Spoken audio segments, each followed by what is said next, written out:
It would have been something like this, I think. Say you have a good friend who is a pilot with a major airline, a captain on overseas flights. One day he invites you to accompany him on one of his trips, a long trip going from Atlanta to London to Rome to New Delhi and back again. He says he'll get a pass for you, and you can stay with him on the layovers. It sounds like a wonderful adventure, and you immediately say, sure, why not? And off you go. As luck would have it, first class is open, and you get to ride in style.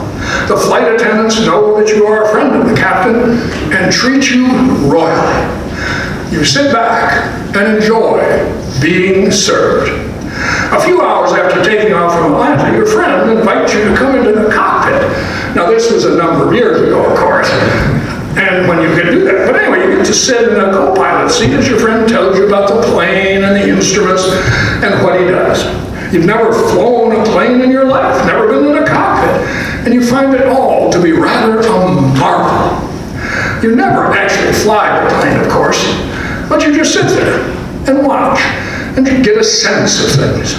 Well, you have a short layover in London, but there's enough time to take in some of the sights. Your friend has been often, is your guide, and you simply follow along. Then it's on to Rome, and a quick tour of the city before flying to New Delhi, where you have a day or two layover, time enough to experience something of the Indian culture, which you find overwhelming with all its wonderful contrasts and sights and sounds. Then it's back to Rome, London, and on to Atlanta. As you're flying over Atlanta, you savor your adventure as you stare out the window and become lost in your thoughts. Suddenly, you feel a tap on your shoulder, and you turn to see your captain friend and the co-pilot standing in the aisle. Your friend says, you know, we're kind of tired, bushed really, and we need to get some sleep. So I want you to fly the plane. You know, take my place, do what I do, be me for a while, okay? He then puts his hand on your shoulder and says, now don't worry, you'll be fine. You've watched me fly the plane after all. And anyway, you can learn as you go. By the way, there's some rough weather up ahead. The approach into Atlanta can be kind of tricky, what with all the traffic. And a flight attendant has just told me that the person in 35A has suffered a heart attack and might be dead. And then there's someone in 13C who looks really ill, and the guy in 41E is acting very, very strange. So you'll need to check on them as well. Wake me after you've landed. Can't wait to hear how you do. Then he claps you on the back and tells you, get going. Now, the question is, what would have been your reaction? Would it have been along the lines of, huh? Do what? You gotta be joking. Or would you have just sat there with your mouth hanging open, unable to say a word? I mean, are we talking panic, sheer terror? How would you have reacted when your captain friend said, go, be me? And it would have been something like that, I think, for the disciples when they were sent out on their first mission. Jesus had invited them to go on an adventure with him, and they immediately agreed. And all in all, it had been a wonderful adventure. Jesus was in charge, did the work, while the disciples watched, enjoyed the ride. Then suddenly, it was as if Jesus said, look, you know, I'm a little tired, kind of bushed. I need a break, so take the controls, fellas. Do what I do. Go be me. Heal the sick. Proclaim the good news that the kingdom of heaven is near. Raise the dead, cleanse lepers, cast out demons. And when you get back, tell me all about it, how you did. And maybe Jesus gripped them on their shoulders and told them not to worry because he was giving them authority, power to do the work. And maybe the disciples felt a surge of power and confidence. But chances are, they felt more panic than power. Chances are the reaction was, do what? You've got to be kidding. commentators use the distinction between being a consumer and a provider to explain the shocking. Up to this point, the disciples had been pretty much consumers of God's love and the gifts of forgiveness and healing and strength. And they were content to remain consumers, to follow, to be served, to enjoy the ride. They had a members-only club going, and it was rather nice. But Jesus had other ideas for them. They were to be providers as well as consumers.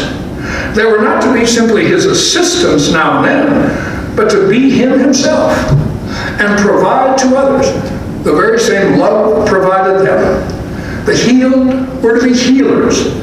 The forgiven were to offer forgiveness. The newly alive were to give life, to be life givers themselves. There was a purpose to their consuming. It was to enable them to become providers. And the question is, how do we see ourselves as disciples, members of a church, followers of Christ? You know, chances are we first find our way to a church as consumers. We come to be fed, nourished, healed, forgiven, strengthened, learn, and grow in faith. We come to find hope.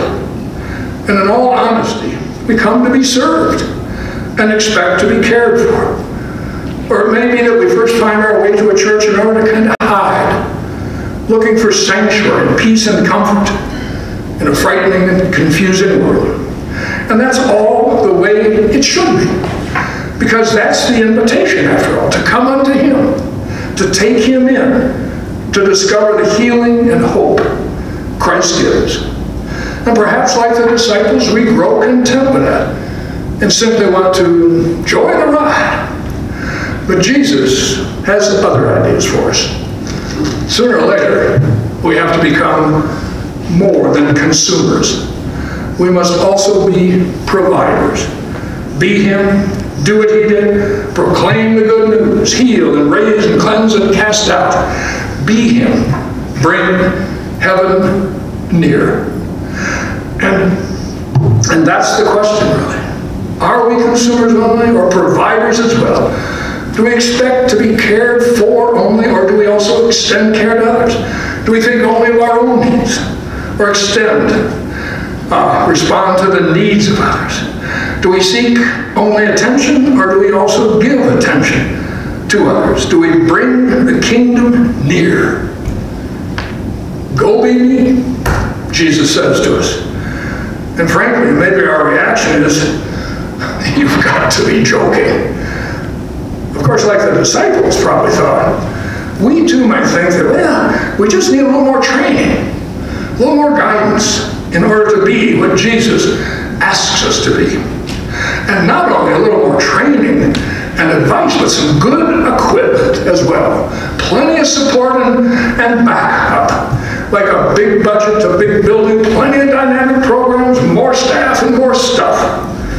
But that's the other surprise in the story. The disciples were to go out with nothing but themselves. No money, no wardrobe, not even shoes or food. Just themselves. That was it.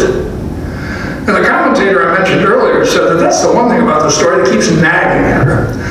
Why send the disciples out with so much power, but no accessories? She wonders if it wouldn't have been better if Jesus would have equipped them with one of those long, sleek buses like country western stars use, and with something fancy painted on the side. And why not a driver, a publicist, a caterer? That certainly would have made an impression, had some authority to it, and made it easier for the disciples, for sure. But here again, Jesus had other ideas. So what's going on here? Well, that commentator tells of a friend of hers who spent some time in Cambodia, where he learned about a Buddhist custom that seems to have something to do with this story. According to a friend, all seekers of truth there spend at least a year of their lives as beggars.